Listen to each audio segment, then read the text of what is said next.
बात निकलेगी तो दूर तलक जाएगी। लोग आपकी बेबसी की वजह भी पूछेंगे, ये भी पूछेंगे कि आखिर आप इतनी परेशान क्यों हो। सुशांत सिंह मामले में जिस तरह से शुरुआत हुई, संग्राम अंडरवर्ल्ड डॉन दाऊद इब्राहिम पर उतर आया। नमस्ते, शाम के 7 बज चुके हैं और मैं हूं मनीष अवस्थी, हाजिर हूं आपका अपना पसंदीदा डिबेट शो देश का सवाल लेकर। देश का सवाल में आज बात उस वीरांगना की जो अकेले एक सरकार से लोहा ले रही है, जिसका दफ्तर पहले तोड़ा गया, अब उसे ड्रग्स केस में घसीटा जा रहा है। जी हां, कंगना और उद्धव सरकार की लड़ाई का ये अगला स्टेप है। हाँ, एक बात बता दें कि ये फाइनल स्टेप नहीं, क्योंकि कंगना ने ना तो सरेंडर करने पर बात मानी है, ना ही उद्धव सरकार समझौते के मूड में है। मतलब लड़ाई आर पार हो चली है, जिस पर जमकर सियासत भी हो रही है। ऐसे में कुछ सवाल उठते हैं, जैसे आपके टीवी स्क्रीन पर कंगना के बहाने अब क्या सियासत शुरू हो गई है। पहले बुलडोजर और अब ड्रग्स वाला वार, आखिर क्यों? क्या कंगना से उद्धव सरकार हार गई है? कंगना वर्सेस यानी कंगना बनाम उद्धव की लड़ाई का अगला लेवल आखिर क्या होगा? इंसाफ की लड़ाई को सियासत तक कौन ले आया? कंगना के मुद्दे और उस पर हो रही सियासत पर बात करने के लिए हमारे साथ एक बड़ा पैनल मौजूद है, उनसे बात करें। लेकिन आप उससे पहले देखिए हमारी ये रिपोर्ट।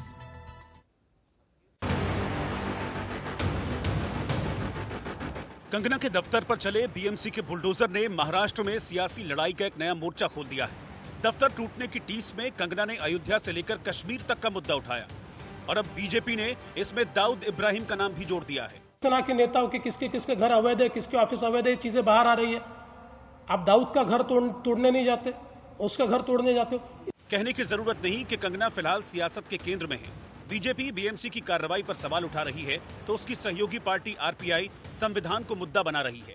रामदास आठवले कंगना से भी मिले और राज्यपाल से मिलकर बीएमसी की कार्रवाई पर मुआवजे की मांग कराए हैं। कोर्ट से मुंबई महानगर पालिका की तरफ से मुझे कॉम्पेंसेशन मिलना चाहिए, लेकिन अंदर का मेरा जो फर्नीचर है वो फर्नीचर भी पूरा तोड़ दिया है, पूरे जो वॉल थे वो भी तोड़ दिए हैं और मेरा भारी नुकसान हुआ है।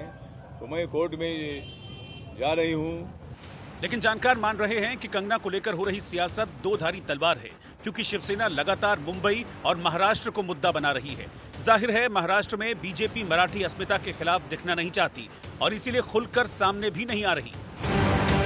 कंगना का मुद्दा तो बीजेपी ने नहीं उठाया, क्या जरूरत थी? आप क्यों ऐसा बयान देते हो कि उन्होंने मुंबई में आना चाहिए? आप क्यों बयान देते हो उन्होंने ऐसा करना चाहिए? पूरी आपकी सिस्टम क्यों लग जाती है? मुद्दा बड़ा क्यों हुआ? कंगना तो कोई राष्ट्रीय नेता नहीं थी, कंगना तो कोई ऐसा विषय नहीं था कि जो राष्ट्रीय स्तर पर चला जाए। आपने उसको बड़ा किया। संजय राउत भी बोला अभी कंगना का विषय खत्म हुआ, तो हम काय के लिए उसके वापिस उसके बारे में बार बार कहे? हम ये कहते हैं कि अभी खत्म हुआ तो खत्म हुआ। लेकिन कहीं ऐसा तो नहीं, क्योंकि खुलेआम जो है कंगना ने इसके पहले भी जो है बीजेपी का समर्थन किया था, यही एक कारण हो सकता है कि उसको परेशान करने का? नहीं, मैं इसके बारे में कुछ नहीं कह सकता है, इसके बारे में कुछ भी नहीं कह सकता। दूसरी ओर शिवसेना कंगना के मामले में आक्रामक है, क्योंकि उसे भरोसा है कि मराठी अस्मिता का मुद्दा उसे न सिर्फ मुंबई महानगर पालिका के चुनाव में फायदा देगा, बल्कि महाराष्ट्र में भी उसकी ताकत बढ़ेगी। हालांकि ये दांव उल्टा भी पड़ सकता है और इसीलिए एनसीपी के मुखिया शरद पवार इस मामले में शिवसेना के साथ नहीं है, तो कांग्रेस ने भी चुप्पी साध रखी है।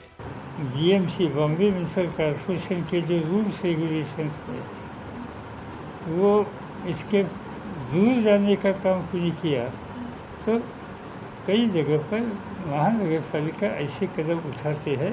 ऐसे कदम हमने उठाए, ऐसा एक्सप्लेनेशन मुंबई महानगर पालिका की तरफ से कहा जा रहा है कि कंगना की लड़ाई अब सिर्फ उनकी निजी लड़ाई नहीं है। जोड़ने वाले इसका कनेक्शन बिहार चुनाव से भी जोड़ रहे हैं, क्योंकि कंगना सीधे तौर पर सुशांत के लिए इंसाफ की लड़ाई से भी जुड़ी हुई है। शरद पवार जैसे वरिष्ठ नेता भी बीएमसी के इस फैसले को ठीक नहीं बता रहे हैं।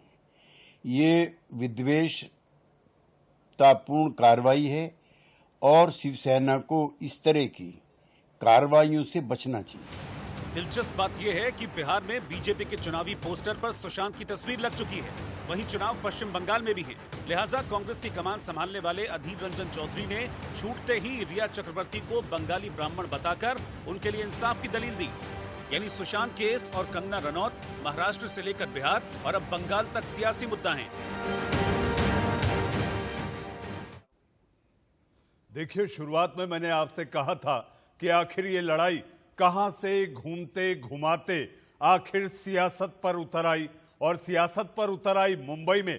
कल केंद्रीय मंत्री रामदास अठावले ने कंगना रनौत के घर जाकर 1 घंटे उनसे बातचीत की। जब आज इस कार्यक्रम के थोड़ी देर पहले केंद्रीय मंत्री रामदास अठावले ने मुझसे बात की और बताया कि आखिर वो 1 घंटे में क्या खिचड़ी पकी, आप भी सुनिए। के कार्यक्रम में आज हमारे साथ एक खास मेहमान है।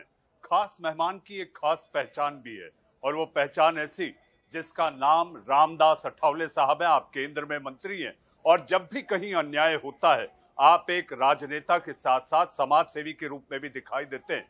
अन्याय के खिलाफ न्याय की लड़ाई में कूद पड़ना उनकी एक, आप समझिए कि फितरत सी दिखाई देती है, और ऐसा ही कुछ कंगना के मामले में भी दिखाई दिया। कंगना के मामले को लेकर और उसके साथ लगातार जांच में जो रोड़े आ रहे हैं उस पर बात करने के लिए अठावले साहब हमारे साथ खुद मौजूद हैं। रामदास जी, आपका देश का सवाल के कार्यक्रम में बहुत बहुत स्वागत है।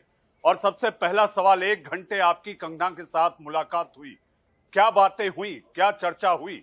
हाँ, मतलब कंगना के साथ उनके खार में जो उनका मकान है वहाँ उनके मकान पर मेरी 1 घंटा तक चर्चा हुई, और उसमें मैंने उनको वादा किया कि रिपब्लिकन पार्टी आपके साथ है, मैं आपके साथ हूँ।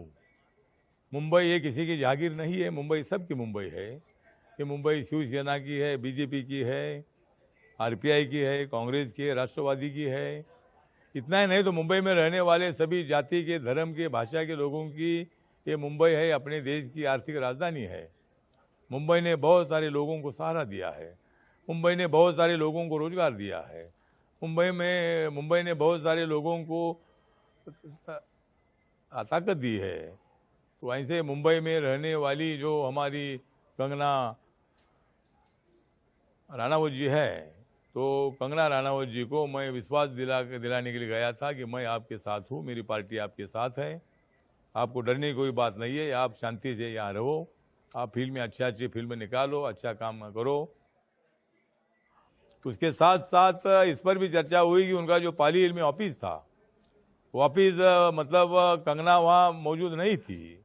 वो मतलब अपनी मनाली से बाय रोड चंडीगढ़ आई, चंडीगढ़ से फ्लाइट पकड़कर वो मुंबई उतरी, और उसके पहले 1 दिन उन्होंने नोटिस निकाला, और जब कंगना उधर आ रही थी तब सुबह से लेकर वो मकान का सत्यानाश कर दिया। वो जो मतलब ऑफिस था उसका सत्यानाश कर दिया, और बाहर का मतलब डिमोलिशन को थोड़ा कुछ हम समझ सकते थे, लेकिन सब मकान तोड़ने का क्या मतलब था?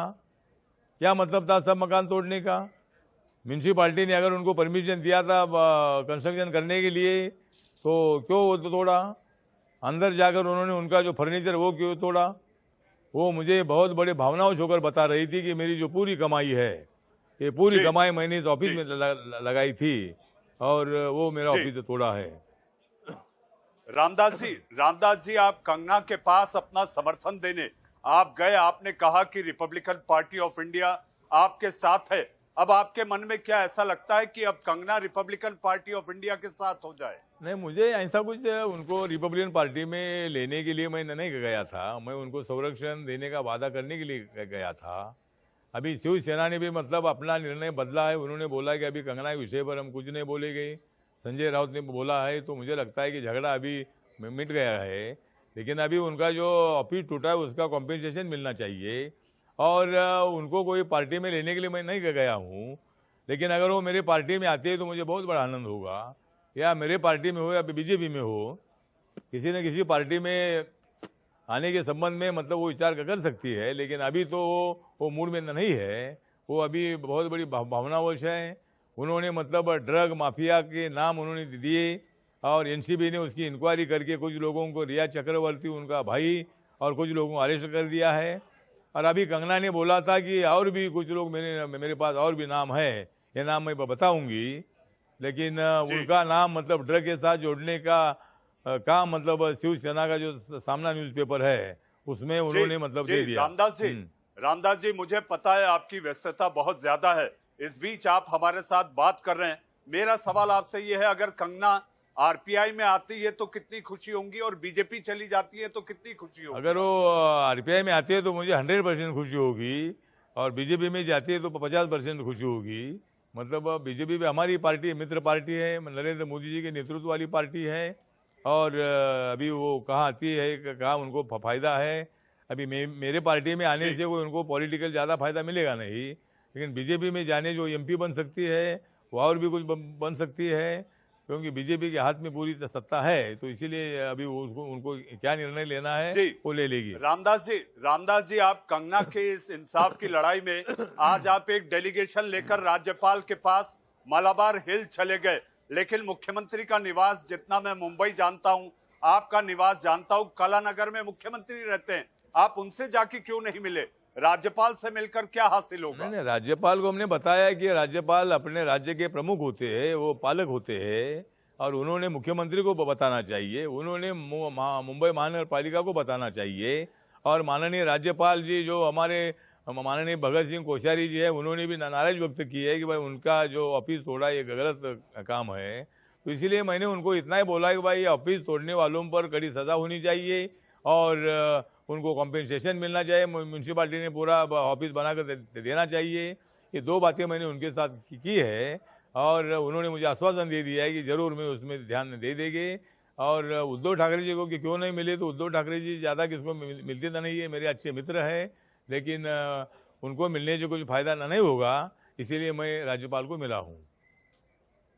जी रामदास जी, आप चूंकि मुंबई में रहे हैं, आपकी कर्मभूमि मुंबई रही है, आपसे जानना चाहेंगे मुंबई में जिस तरह से ड्रग्स का जाल है, इस ड्रग्स के जाल पे रिया की गिरफ्तारी के बाद ये सारी बातें और भी खुल रही हैं, लेकिन क्या इसके पहले जो सरकारें थी उन्होंने ड्रग्स को लेकर किस तरह से नियंत्रण किया जाए, कंट्रोल किया जाए, कार्टेल रोका जाए, पकड़ा जाए, ऐसा कभी मंशा दिखाई नहीं दी? क्या आप मानते हैं मुंबई में ड्रग्स का जकीरा, नशे का नेटवर्क बड़े पैमाने पर चल रहा है? हाँ, मतलब जो जिस तरह ड्रग्स है, कोकीन है, इसी तरह का जो स्मगलिंग होता है और बाहर से मतलब वो माल आता है। बहुत बार मुंबई पुलिस उनको पकड़ती भी है, कस्टम वाले पकड़ते हैं, लेकिन उसके बावजूद भी मतलब ये तस्करी जो है, ये तस्करी हो रही है। ड्रग्स बड़ी संख्या में अपने मुंबई में आ रहा है। फिल्म इंडस्ट्री में इसका पूरा जाल फैल गया है। मतलब फिल्म इंडस्ट्री में ड्रग का पूरा मतलब जो नेटवर्क है, ये नेटवर्क मतलब पूरा इसमें मतलब आ गया है और ये ड्रग्स का पूरे फिल्म इंडस्ट्री में फैल गया है जाल।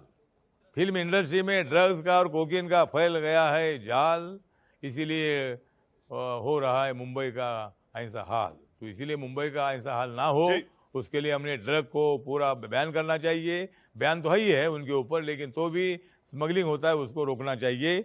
और मुंबई पुलिस, कस्टम है, नेवी है, इन्होंने ऐसे आने वाले कोकीन को और ड्रग को रोकना चाहिए, ऐसा मुझे लगता है। मणि जी रामदास जी, मुझे अंदेशा था, आपकी अपनी एक अलग पहचान है, सियासत में तुकबंदी कर बातों को जोड़ना और उसे बेहतर तरीके से सामने रखना, यह आपकी एक खासियत है। कल जब आप कंगना के साथ बातचीत कर रहे थे तो क्या आपने कंगना को ताकीद दी कि मराठी अस्मिता, मुंबई की अस्मिता और मुंबई का नाम जिस तरह से उन्हें पीओके कह दिया, पाकिस्तान बीच में आ गया, ये सारी बातें जो हो रही थी, आपने क्या कोई समझाइश दी कंगना को कि इस तरह से ट्वीट करने से बचना चाहिए? हाँ, तो मतलब अभी तो पूरा मामला अभी मतलब उनको थोड़ा गुस्सा था कि भाई शिवसेना बहुत ही तेजी से उनके विरोध में आगे आ रही थी और इसीलिए उन्होंने मतलब ऐसा बोला था कि मैं उनका समर्थन नहीं करता हूँ, मुंबई को पीओ को बोलना ये मुझे पसंद नहीं है। लेकिन उन्होंने ये क्या, मुंबई का पीओ क्या है, क्या ये आतंकवादियों का अड्डा है क्या, या धमकी देने का काम हो रहा है, इसीलिए उन्होंने ऐसी भावना व्यक्त की थी। लेकिन मनीष जी, मतलब मैं उनके उस मत से सहमत नहीं हूँ। मुंबई मुंबई है, सभी लोगों की मुंबई है, और ये मुंबई अपने देश की आर्थिक राजधानी है। इसीलिए मुझे लगता है कि उन्होंने जो वो बोला था वो उससे मैं सहमत नहीं हूँ।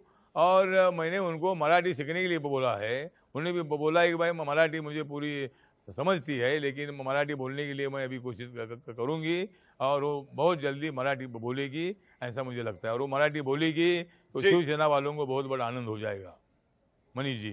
जी, एक आखिरी सवाल रामदास जी, मुझे पता है आप काफी व्यस्त हैं, आपसे सवाल कि अब कंगना की इस लड़ाई में सियासत तो कूद ही गई है, लेकिन आज दाऊद की भी एंट्री हो गई। हाँ, मतलब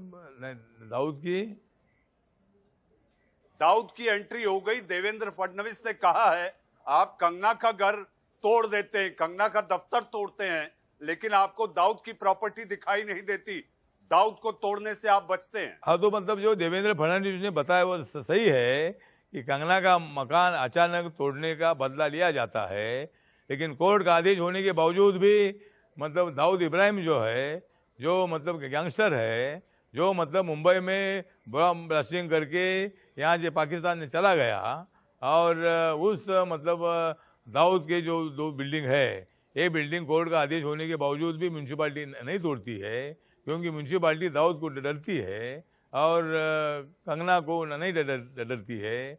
इसीलिए मतलब कंगना पर बहुत बड़ा अन्याय हुआ है। मनीष जी। जी, बहुत बहुत धन्यवाद। और आखिर में मैं बताना चाहता हूं कि जरूर एक दिन उड़ जाएगी फ्यूज, एक दिन जरूर उड़ जाएगी फ्यूज, क्योंकि मेरे साथ है एक दिन जरूर उड़ जाएगी फ्यूज, क्योंकि मेरे साथ है इंडिया न्यूज। बहुत बहुत धन्यवाद रामदास जी, आप हमारे साथ जुड़े।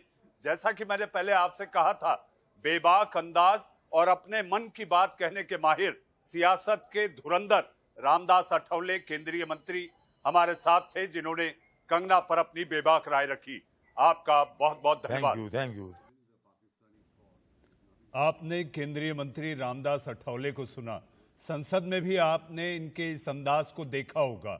अपने अंदाज में कहते कहते इन्होंने ये जरूर कहा कि अगर कंगना ये चाहें कि वो सियासत में एंट्री करना चाहें तो उनकी पार्टी के अलावा, संकेत में कहा है, बीजेपी भी जा सकती है। इसी पर चर्चा करने के लिए देश का सवाल में एक बड़ा पैनल मौजूद है। बड़े पैनल में आपके टीवी स्क्रीन पर बीजेपी की प्रवक्ता श्वेता शालिनी हमारे साथ हैं। जी हां राजपुंज साहब, आप राजनीतिक विश्लेषक हैं, लेकिन आपकी जो भूमिका होती है वो कहीं ना कहीं शिवसेना के इर्द गिर्द घूमती दिखाई देती है। हमारे साथ एनसीपी के राष्ट्रीय प्रवक्ता बृजमोहन श्रीवास्तव जी भी मौजूद हैं और हमारे साथ दीपक झा राजनीतिक विश्लेषक, और राजनीतिक विश्लेषक के साथ साथ खुले तौर पर कांग्रेस का समर्थन करते हैं, मेरे साथ हैं। सबसे पहला सवाल, जिसका प्रदेश में गृह मंत्री हो, 3 पहियों की सरकार है, कांग्रेस, एनसीपी और शिवसेना, और अगर मेरे पैनल पर एनसीपी के राष्ट्रीय प्रवक्ता हो, गृह मंत्री अनिल देशमुख उनकी पार्टी के हो, आप पर आरोप है श्रीवास्तव जी, दाऊद का घर तोड़ने की हिम्मत नहीं, एक निहत्ती महिला का आपने दफ्तर और घर तोड़ने का मन बना लिया, दफ्तर पर तो पंजा भी लगा दिया। मैं आपको थोड़ा मनीष जी पीछे ले चलना चाहता हूं। देवेंद्र फडणवीस की जब सरकार थी, उस समय बीएमसी ने शत्रुघ्न सिन्हा, कपिल शर्मा, शाहरुख खान, प्रियंका चोपड़ा, इरफान खान और मीठा सिंह, इन सारे लोगों के मकान तोड़े थे। और हर बार देवेंद्र फडणवीस जी ने यह कहा कि बीएमसी और सरकार अलग है, ये काम बीएमसी ने किया है, मैं इसको देखूंगा। आज आप मुझे बताइए कि आप सरकार से प्रश्न पूछ रहे हैं, क्या ये नैतिकता की बात है? अगर उस दिन जब आपने मकान तोड़े थे, उस समय जब आपने तोड़फोड़ बीएमसी ने की थी, तो उस समय आपको या तो ये जिम्मेदारी लेना चाहिए थी कि हाँ ये सरकार का 2 साल से पड़ी शिकायत जब सरकार की चूल्हे हलती हैं तब आपको याद आता है कि जेसीबी का पंजा लगाओ। मैं आपकी आवाज नहीं सुन पाया मनीष जी। ब्रिजमोहन जी, मेरा सवाल था कि जो शिकायत, अगर अवैध निर्माण है, 2 साल से ये शिकायत बीएमसी के पास पड़ी थी, तब आपको याद नहीं आया? जब सरकार की चूल्हे हलने लगी, सरकार से सवाल पूछे जाने लगे, सरकार को आईना दिखाने जाने लगा, तो आपको जेसीबी का पंजा याद आया, और वो भी उनके आने के 1 दिन पहले। क्या उसके लिए उनकी सरकार जिम्मेदार थी? उस समय फिर उन्होंने ये बयान क्यों दिया कि मेरी सरकार इसके लिए जिम्मेदार नहीं है, मैं बीएमसी से बात करूंगा? आज वो दाऊद इब्राहिम की बात कर रहे हैं। आप मुझे बताइए, ये हाई कोर्ट, ये जो कोर्ट का ऑर्डर है आज का नहीं है, उनकी सरकार में भी कोर्ट का ऑर्डर था। क्या उस समय उनकी हिम्मत पड़ी सरकार दाऊद इब्राहिम के मकान तोड़ने की? आज आप ये प्रश्न कर रहे हैं। ये सारे की सारा मामला तो आप तोड़ दीजिए ना ब्रिजमोहन जी, आप तोड़ दीजिए। वो देशद्रोही है, अंडरवर्ल्ड गैंगस्टर है, आप तोड़ दीजिए। आप एक नमूना पेश कर दीजिए। आपने कंगना का तोड़ा, दाऊद का भी तोड़िए कल। मत जोड़िए, ये सरकार का मुद्दा नहीं है। बीएमसी ने अगर कोई कार्रवाई की है तो ये बीएमसी का मुद्दा है। किसके अंडर आती है? बीएमसी किसके अंडर आती है? कहती रही है। आज इनको सरकार का मुद्दा दिखने लगा, ये कैसे हो सकता है? आपके पास जवाब नहीं है ब्रिजमोहन जी। श्वेता शालिनी हमारे साथ हैं।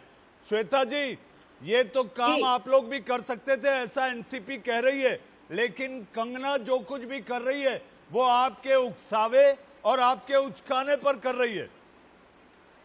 देखिए मनीष जी, पहले आपके प्रश्न का उत्तर देना चाहती हूँ, और उसका उत्तर बहुत ही सिंपल है। जब नाश मनुष्य पर छाता है, पहले विवेक मर जाता है। अभी आपने देखा ब्रिजमोहन जी किस तरीके से आपके प्रश्न को टाल रहे थे। जुलाई के अंतर्गत जर्जर हालत में दाऊद इब्राहिम की पड़ी हुई इमारत है।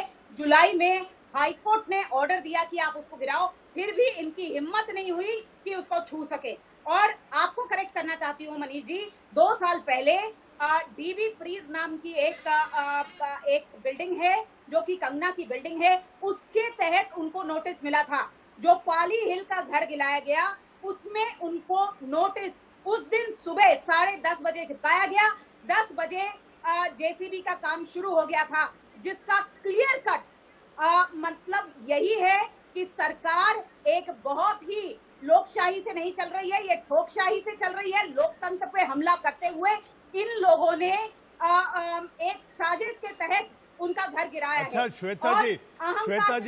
श्वेता जी मेरा आपसे सवाल है। श्वेता जी मेरा आपसे सवाल है, आप एक बात साफ कर दीजिए। मुझे पता है आप बड़ी बेबाकी से अपनी बात रखती हैं, पार्टी का पक्ष रखती हैं।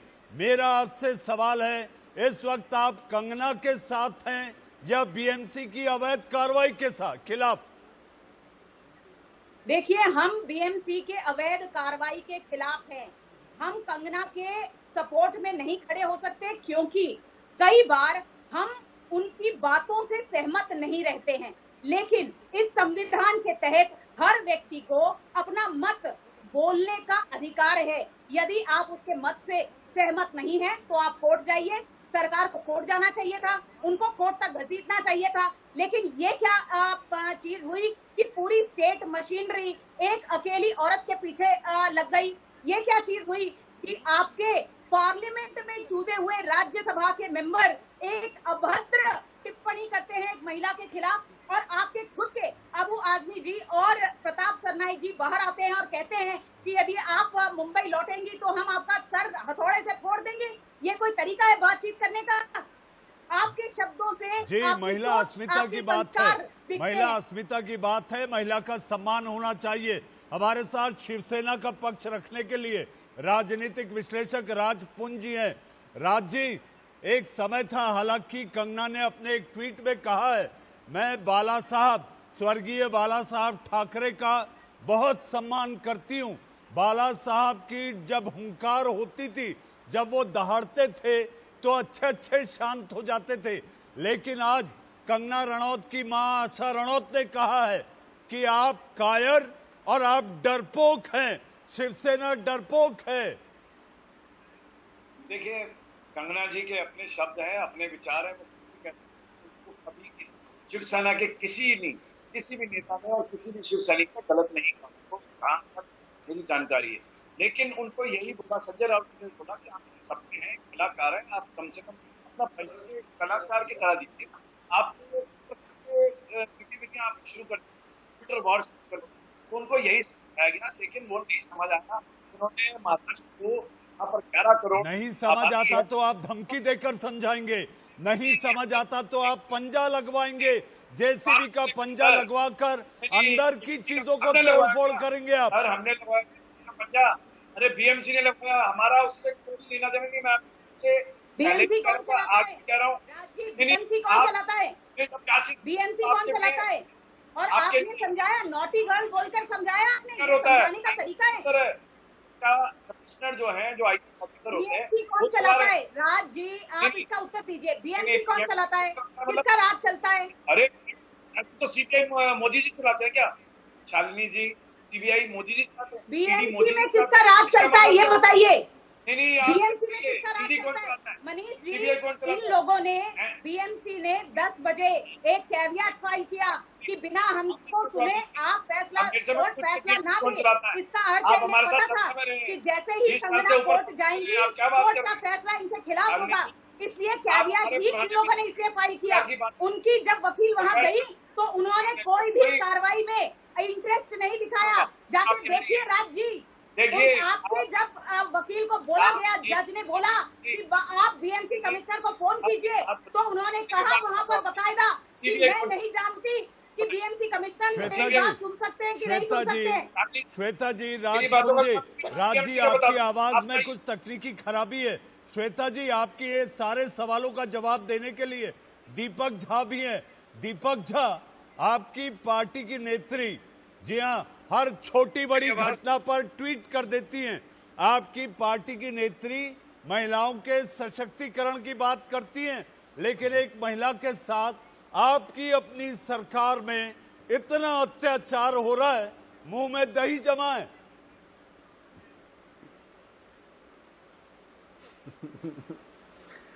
मनीष जी, मैं बोलूं, मैं बड़े शांति से सबको सुना हूं, उम्मीद करता हूं सब लोग सुनेंगे।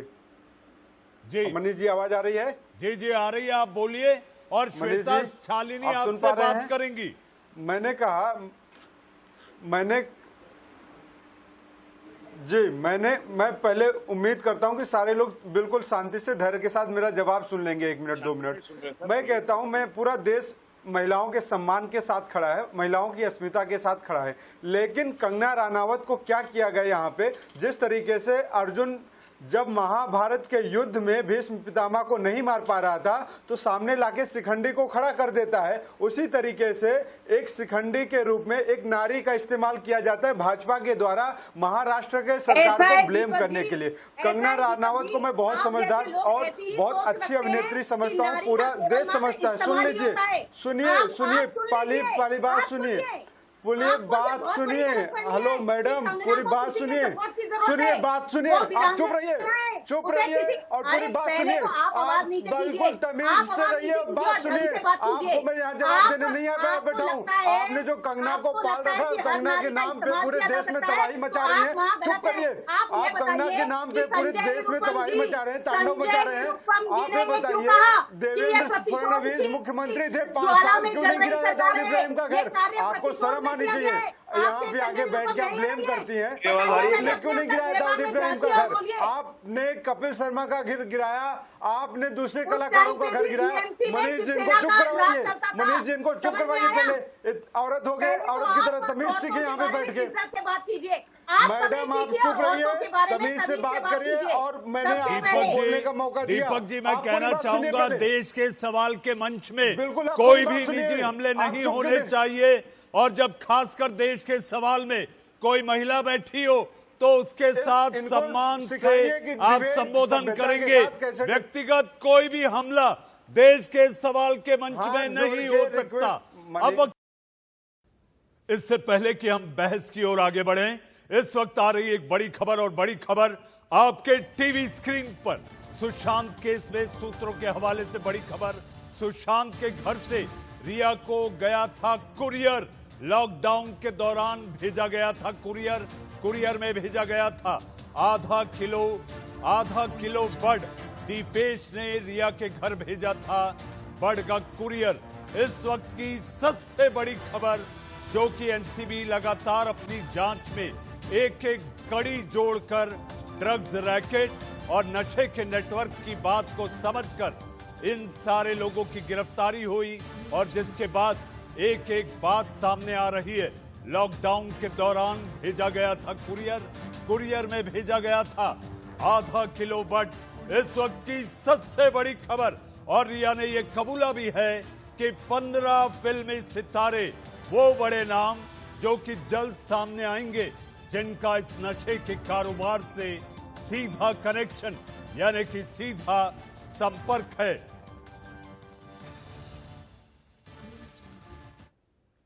हमारे साथ इस पर बहस और चर्चा करने के लिए मेहमान भी मौजूद हैं। हमारे साथ बृजमोहन श्रीवास्तव जी नहीं है, लेकिन राजपुंज, श्वेता शालिनी और दीपक झा जी हमारे साथ मौजूद है। दीपक जी, आप अपनी बात पूरी करें, फिर मैं आऊंगा श्वेता जी से पूछूंगा कि सुशांत सिंह राजपूत के बिहार चुनाव को लेकर बिहार में जो पोस्टर लगे हैं, आखिर उसके क्या मायने हैं। दीपक जी, अपनी बात पूरी करें आप। जी जी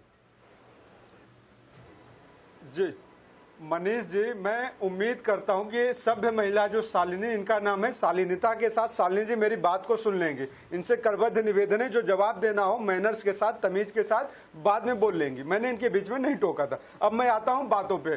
देखिए, बात चली थी सुशांत की मौत से। सुशांत की हत्या है, आत्महत्या है, मामला पहुंचता है ड्रग्स पे। कंगना राणावत तो उसमें फुल पब्लिसिटी लेती हैं और देश को सुरक्षा देनी पड़ जाती है। दीपिका पादुकोण जब जाती हैं जेएनयू, लोग मारने की धमकी देते, वो भी तो राष्ट्रीय अभिनेत्री थी। उनको तो कहते थे भाजपा लोग काले झंडे दिखाते, तो उनको तो सुरक्षा नहीं दिया गया, उनके प्रति आपने हमदर्दी नहीं दिखाया। वो भी तो महिला थी देवी जी, और उसके प्रति आपने हमदर्दी नहीं दिखाया। बात यह है कि भाजपा की बात करती है, मोदी जी के मन की बात करती है, इसलिए आपको प्यारी लगती है, जो कि मुंबई में आपका एक कंधा बनी हुई है और इनके कंधे पर आप बंदूक रख के गोली चलाते हैं। देवेंद्र फडणवीस जी इतने बहादुर इंसान हैं, तो इन्होंने घर क्यों नहीं ढाया था दाऊद इब्राहिम का? 5 साल मुख्यमंत्री थे। और आज जब बिहार में चुनाव आता है तो कंगना राणावत और सुशांत सिंह की मौत पे राजनीति करते हैं। ये तो गिद्ध की तरह मांस नोच रहे हैं आप लोग। किस तरह की राजनीति कर रहे हैं? तो भाजपा इस घटिया स्तर से घटियापनी से निकले, और मैं आपको को इतनी हवा दी जा रही है। एक गिद्ध राजनीति बंद करे भाजपा, गिद्ध की राजनीति बंद करे भाजपा। ऐसा है मनीष जी, शालिनी जी सभ्यता के साथ सुने, एक महिला है, नहीं तो इनका सम्मान हो जाएगा। उनका भी तो जवाब सुन लीजिए। सम्मान नहीं करते हैं राष्ट्रीय चैनल पे बैठ के। दीपक झा, आपने अपनी बात कही, उनका जवाब सुनिए। महिलाओं को बराबरी का अधिकार चाहिए। मनीष जी 10 सेकंड मैंने कहा महिलाओं को बराबरी का अधिकार चाहिए। महिलाएं दीपक झा को गाली दे दें, लेकिन दीपक झा हाथ जोड़ के महिलाओं के सामने खड़े रहे और कहें कि आप तो देवी है, सम्मानीय है। मैं तो कहता हूं मेरे को जूता मारिए, गाली दीजिए, लेकिन कंगना राणावत का कोई नहीं करेगा, लेकिन ऐसा कोई नहीं करता और करेगा। दीपक झा ऐसा ना कोई करता ना कहेगा। आप क्यों खुद पे सहानुभूति ले रहे हैं? आप कंगना राणावत सहानुभूति चाहते हैं? श्वेता जी, ऐसा है मनीष जी, अब अगर दीपक जी चुप हो जाएं तो मेरा नाम दोबारा मनीष जी, मैंने कहा कंगना राणावत ने अपनी सड़क छाप भाषा का इस्तेमाल करके सड़क छाप हैसियत साबित कर दिया है। दीपक यदि जल जाए तो मैं उनको 2-3 चीजें बता दूं। पहले उनकी सबसे तीसरी चीजों से शुरुआत करती हूँ। भाषा का इस्तेमाल अगर कांग्रेसी प्रवक्ता ना करे तो बहुत ही अच्छा होगा, क्योंकि क्या क्या कांग्रेस वालों ने, राहुल गांधी ने तो देश को भी सीरिया कह दिया था, और प्रधानमंत्री के खिलाफ उन्होंने कैसे कैसे शब्द कहे थे, ये पूरे देश को मालूम है। दूसरी चीज, अब मैं आती हूँ या दीपिका पादुकोण, जो पूरे अवार्ड वापसी ब्रिगेड, ये कांग्रेस वालों को बहुत प्यारे हैं। आज जो कभी भी मुंह नहीं खोल रहे हैं महिला सशक्तिकरण के नाम पर, तो शायद दीपक जी, दीपिका पादुकोण ने आप ही के कान में आकर मांगा होगा आपसे वाइस सिक्योरिटी। तो जो आपके मन की बात ना करे, जो आपके खिलाफ बात करते हो, तो देशद्रोही है, पाकिस्तानी है। तो सोच को आप अपनी सुधारिए, गंगा में जाइए, डुबकी लगाइए, थोड़ा मन को पवित्र करिए। ऐसे काम नहीं चलता है, अपनी बात मन को पवित्र करिए। दीपक झा, अपनी बात पर टिके। आपने कहा था जब आप कह रहे थे वो शांत थी, जब आप कह रहे थे वो शांत थी दीपक झा, ऐसे नहीं चलेगा। जब आप कह रहे थे तब वो शांति हमारे साथ। इसके आगे देश बढ़ ही नहीं रहा है। दीपक झा, श्वेता जी को कहने दीजिए, बृजमोहन जी भी जुड़ गए। और बहस के आखिरी पड़ाव में मुझे बृजमोहन जी और राजपुंज दोनों के पास जाना है। श्वेता जी, आप अपनी बात रखें। मनीष जी, मैं आपके प्रश्न और इनके प्रश्न का भी उत्तर देना चाहूंगी। बिहार चुनाव में ना तो शिवसेना है कि हम सुशांत के नाम पर राजनीति कर सकते हैं, दूसरा शायद ये राजनीतिक विशेषज्ञ हैं इसलिए इनको पता नहीं है, लेकिन कांग्रेस ने घर क्यों नहीं तोड़ा दाऊद इब्राहिम का? इसका जवाब दीजिए। देवेंद्र फडणवीस जी ने घर क्यों नहीं तोड़ा दाऊद इब्राहिम का? 56 इंच का सीना क्यों नहीं दिखाया? मोदी जी से क्यों नहीं सीखा? सम्मानीय मोदी जी से क्यों नहीं सीखा? 56 इंच का सीना दिखाना चाहिए था। मनीष जी, इनसे जवाब लीजिए। क्योंकि ये प्रवक्ता नहीं है, मनीष जी, मुझको पता नहीं होगा। देवेंद्र फडणवीस जी मुंबई में दाऊद इब्राहिम का घर क्यों नहीं तोड़ा? बोलते हैं कि मैं बीच में किसी के बोलता नहीं हूँ, लेकिन एक बात तो है, बंद नहीं करते हैं। श्वेता जी एक बात तो है, जिस तरह से मुखर होकर महाराष्ट्र के पूर्व मुख्यमंत्री देवेंद्र फडणवीस इस पूरे मामले पर कह रहे थे, आज वो पटना पहुंच गए। पटना के प्रभारी हैं, बीजेपी के अध्यक्ष जेपी नड्डा उनके साथ हैं। वो प्रभारी इसलिए हैं मनीष जी क्योंकि अलायंस के वो गुरु रह चुके हैं। इतने साल तक हमने अलायंस यहाँ पर निभाया है। 5 साल मुख्यमंत्री रहे हैं। बृजमोहन जी आ रहा हूँ, बृजमोहन जी, राजपुंज जी आ रहा हूँ। सालनी जी, आप जवाब दीजिए जी। आप मेरे पीछे बोलना बंद करेंगे मनीष जी, इसका जवाब दे दें। दीपक जी, आप एक मिनट रुकिए, आप एक मिनट रुकिए। बृजमोहन जी के पास चलते हैं। बृजमोहन जी, एनसीबी के निशाने पर श्वेता जी, श्वेता जी, श्वेता जी, श्वेता जी, श्वेता शालिनी जी, श्वेता जी, श्वेता जी, कुछ खास नुकसान नहीं हो जाएगा। श्वेता जी, मुझे लगता है जिस अंदाज में सियासत चल रही है, हो सकता है आप लोग कल श्वेत पत्र की भी मांग करें। आप लोग कल श्वेत पत्र की भी मांग कर सकते हैं। बृजमोहन जी हमारे साथ हैं। बृजमोहन जी, आपसे सवाल है। एनसीबी के निशाने पर 15 फिल्मी सितारे हैं और एनसीपी के निशाने पर कंगना रनौत है, जिसका ड्रग्स कनेक्शन की जांच शुरू करने के आदेश जारी हो गए। बृजमोहन जी, नहीं, कंगना जी से कोई भी व्यक्तिगत विद्वेष, कंगना जी से किसी भी प्रकार की व्यक्तिगत नाराजगी ना तो राष्ट्रवादी कांग्रेस पार्टी की है ना सरकार की है। ये सारा मुद्दा उनके खुद के ही बयान से आया है। उन्होंने खुद ने इस बात को स्वीकार किया था एक इंटरव्यू में, जिसमें उन्होंने कहा था कि ये सारी चीजें मुझे भी करना पड़ी या मैंने भी की है। दूसरी बात जो इसमें बहुत ही साफ सी है कि मैंने आप ही के चैनल पे कहा था, कितनी सतर्क सरकार है कि किसी के बयान को आप लोग इतना सीरियसली ले लेते हैं और तुरंत जांच के भी आदेश जारी कर देते हैं। 15 फिल्मी सितारे एनसीबी के निशाने पर हैं, एनसीबी के टारगेट पर हैं, रिया चक्रवर्ती ने कहा है। तो ये कार्रवाई आपको जब ये जांच शुरू हुई थी तब क्यों नहीं दिखाई दी? माना जा सकता है कि हाँ, कंगना जी का अपना खुद का कोई व्यक्तिगत स्टैंड है, और यदि ऐसा नहीं है तो फिर ये कहना पड़ेगा कि कंगना जी भी भारतीय जनता पार्टी की एक रणनीति के तहत महाराष्ट्र में खास तौर से मुंबई को आर्थिक रूप से कमजोर करने की जो एक साजिश चल रही है उसका हिस्सा है। क्योंकि जिस प्रकार राजपुंजी आपको कौन कमजोर कर रहा है? आपके गवर्नेंस, आपकी अपनी व्यवस्था आपको कमजोर कर रही है। कोरोना से लड़ना चाहिए, आप एक महिला से जाकर लड़ रहे हैं। देखिए, कोरोना से तो महाराष्ट्र सबसे ज्यादा संक्रमित है इस समय, और लड़ाई चल रही है। आप देख रहे हैं कि किस प्रकार से लड़ाई चल रही है। वहां बाढ़ भी आती है तो भी आप देख रहे हैं क्या स्थिति होती है। और उस चीज को, श्रीवास्तव जी एक मिनट, आप अपनी बात बोलिए, मुझे बहस खत्म करनी है। कुछ कह रहे हैं श्रीवास्तव जी? राज जी अपनी बात पूरी करें, मुझे बहस खत्म करनी है। ठीक है। श्रीवास्तव जी, अवस्थी जी, देखिए होता क्या है कि सबसे पहले ये मुद्दा छेड़ने की जरूरत क्या थी? पीओ के कहने की आवश्यकता क्या थी कंगना जी को? ठीक है, सुशांत जी के हक में वो चल रही थी, हर कोई चल रहा था, महाराष्ट्र भी पूरा सुशांत जी के जस्टिस के लिए चल रहा था। उनको क्या जरूरत थी पीओ के कहने की? महाराष्ट्र को पीओ के कहने की आवश्यकता क्या थी? सबसे बड़ी बात। उसके बाद अब वो कह रही हैं, अब वो तू तड़ाक पे उतर आई हैं। आपको धमकी देने की क्या जरूरत थी? आपको अपशब्दों का इस्तेमाल और जुबानी जंग में उतरने की जरूरत क्या थी? आपने महाराष्ट्र मुंबई को रणक्षेत्र बनाकर, महाभारत बनाकर, आपको ये सब करने की क्या जरूरत थी? इसकी तो कोई जरूरत दिखाई नहीं देती है आज के लिए।